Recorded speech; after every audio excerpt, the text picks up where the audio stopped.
Hello, I hope you're enjoying your day off if you have one this Labor Day.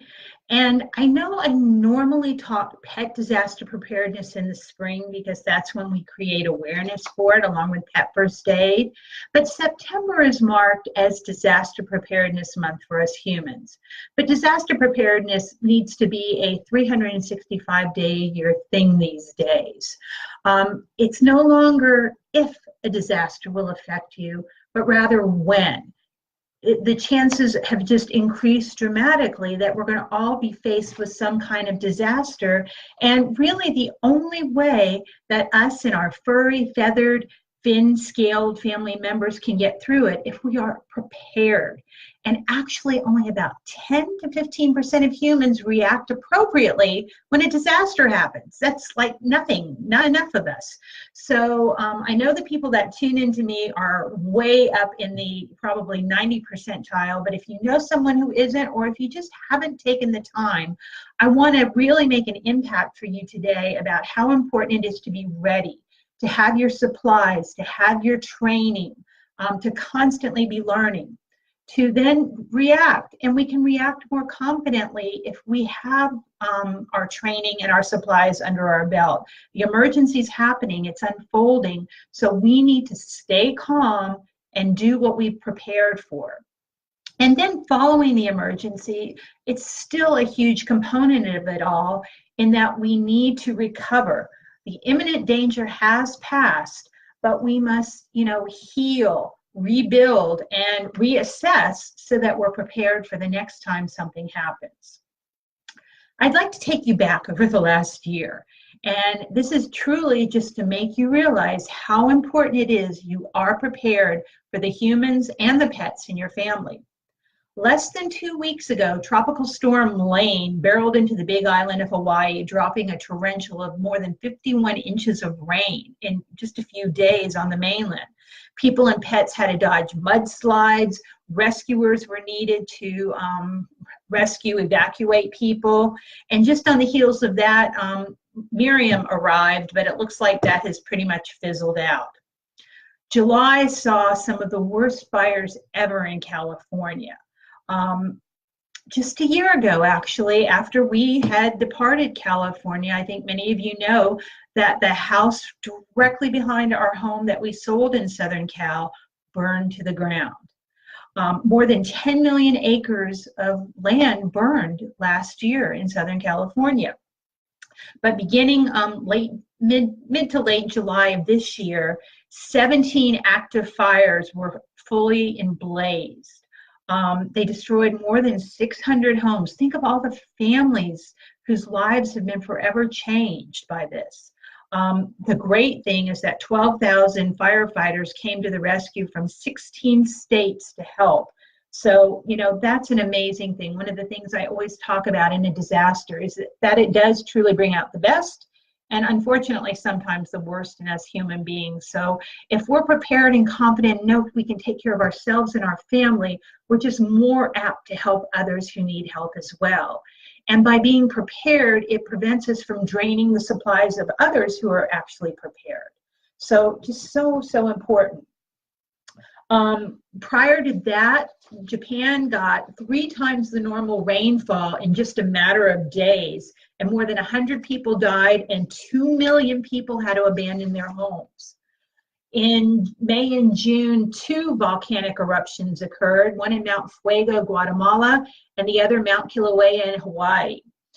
In Hawaii, a volcanic crater actually collapsed, and that caused lava to pour down the hillside, setting off a chain of small fissures and earthquakes.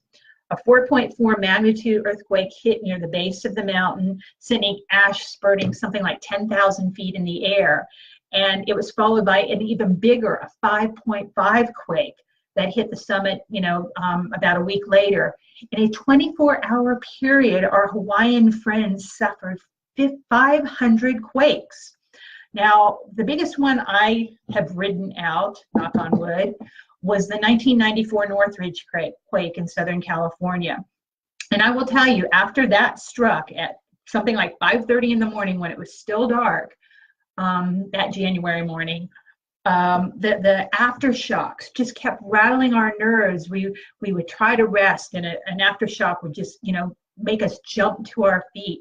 So it's really, and even if they don't cause damage, it's just such an unsettling feeling for so very long. In the Kilauea eruption, almost 300 houses were destroyed. 1,700 people and pets had to flee their home. And even those that were a distance away had to look at their beautiful countryside covered in what's called laze, L-A-Z-E. It's a mixture of the lava and the gases. And a lot of them suffered from inhaling the sulfur dioxide. It gave some people incredible migraines and worse. So even when you're not right on top of a disaster, it can have an effect on you. Nearly at the same time in the Florida Panhandle, Tropical Storm Alberto killed a couple of people in its wake, and people were without power. There was flash flooding all the way up to the North Carolinas, and Florida, Alabama, and Mississippi were all declared states of emergency. So do I need to continue to get you guys prepared? Let me just, before I continue with what has happened, let me remind you that since September is Disaster Preparedness Month for us humans, it's all about us humans getting ready anyway, because if we're ready, we can better help these wonderful creatures that we share our lives with. So please, got to do the commercial, but this book can truly be a lifesaver. It's available on Amazon, or you can find it through my website. But My Pet and Me Guide to Disaster Preparedness, it's probably the best $16 you'll ever spend, truly, because it will put you on the path. It's got the templates for writing your emergency plan and everything you need to know to keep you and your pets safe, whether it's a hurricane or a tornado or a blizzard or a volcanic eruption or civil unrest even. It's all in here.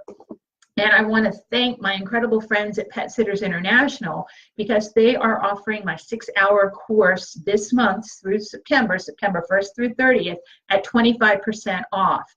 And even if you don't care about the certificate, I think really going through it and studying will really get you on a path to getting that plan rewritten. Remember how I always say with your emergency plan, even in the second and third and fourth drafts, you realize something you've left out. And what is ever so important? That everybody in the family, feline, canine, human, feathered friends, all practice the drills. We can't give the disaster plan to our pets to read. So the only way we're going to teach them what is expected of them should we have to evacuate quickly is by taking them through the motions ahead of time. In May, India was subjected to high winds, lightning, and major dust storms that killed 125 people. Cyclone Josie hit Fiji in March, and it was still recurring in March, but it started in January, New England's historic bomb cyclones. They were just dumping snow and ice on places that just aren't even used to this kind of wintry precipitation. 2 million homes were flooded. They were also without power. 4,000 flights, that messed up everything around the world. They were grounded, and 9 people died. In Papua New Guinea, they had a 7.5 magnitude earthquake. We're talking big time, followed by a 6.5 earthquake. So people were left homeless with no access to food or water, and there was $61 million in damage. I mean, we're talking big things are happening around the world. We have to be ready to save our human and canine, feline, avian, lagomorph, rodent, reptiles, amphibians, all of our family members. 1,000 homes were destroyed in February in the Oaxaca quake. It was a 7.2. Again, we're talking big magnitudes. 40,000 homes and $21 million in damage occurred in Taiwan from a 6.4, and 17 people lost their lives. In January in Frederick, Germany, and also parts of Belgium, France, the UK, and Poland, a windstorm ended up killing 13. While early in January, just shortly after the Rose Bowl, where everybody flocks to Southern California because the weather is awesome there,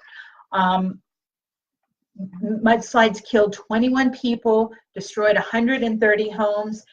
All of this was a result of the Thomas Fire that had occurred about a month earlier, burning 300,000 acres. It had ruined the integrity, the topsoil had taken away the roots, and when that rain came, everything went sliding.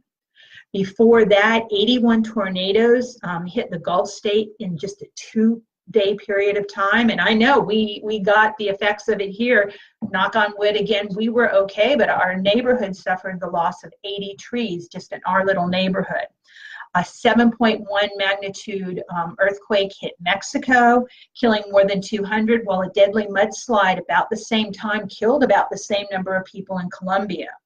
Right now, Hurricane Gordon is heading towards the Gulf Coast, and Florence is kind of veering up to the southeast. We all need to keep a watch.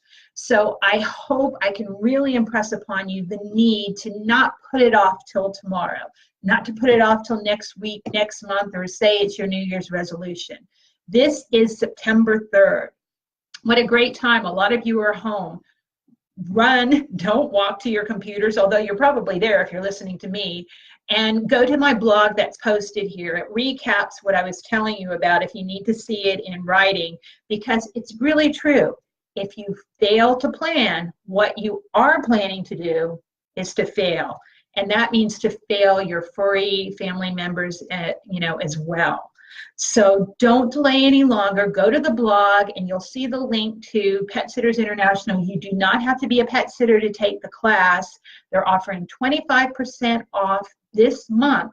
So that seems like a deal. When you can get a deal and save your family's life, how awesome is that? So really check out the blog.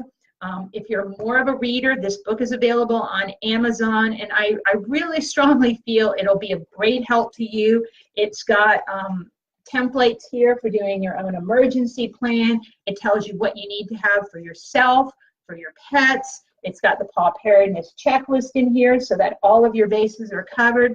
And like I said, it covers everything from fires to chemical emergencies to the zombie apocalypse to hurricanes, tornadoes, blizzards, tsunamis, which often occur after, either volcanic eruptions or more likely earthquakes. So don't delay, be prepared, have a safe and happy Labor Day home with your loved ones if you're lucky enough to do that. My hubby's off working today, but Haiku and I are going to have some good quality time together beforehand. And to all my pet sitter friends out there, I look forward to seeing you in Myrtle Beach this coming week. Take care and paws up for pet safety.